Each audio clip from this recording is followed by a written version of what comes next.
mag-start pa tayo sa prayer. So, sino po kayo pwede mag-lead ng ating prayer? Bakit? Abang ko ba? Kabang-kaba niya ako.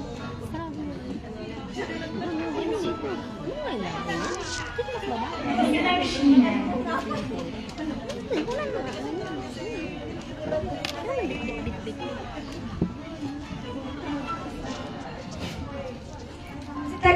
Magsitayo po tayo lahat.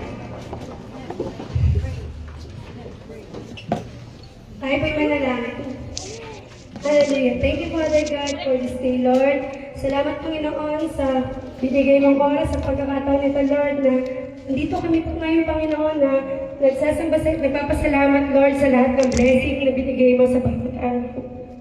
Salamat din po, Lord, sa buhay, Panginoon, ni Amber, Lord God, na alam namin, Panginoon, na lalaki siyang mabuti, mabait, at magalang, at alam namin, Panginoon, ang unang-una ay mamahalin ka siya, Panginoon, matatakot siya, Panginoon, na hindi siya gagawa ng hindi mabuti para sa kapwa niya, kundi, Panginoon, ay magiging mabuti siyang anak, Lord God.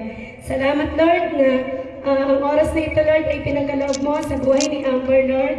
Ikaw ang mag-aari sa buhay nila, sa pamilya nila, Father God.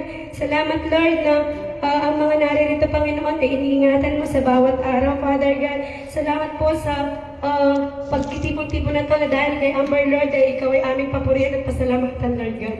Sa inyo lang namin tinataas ang lahat ng ito, maging ang handa niya, Father God, maging ang magulang niya, Panginoon, maging ang papa niya, Lord God, maging ang ina niya, Lord God, ay lagi mo pong iingatan, Father God.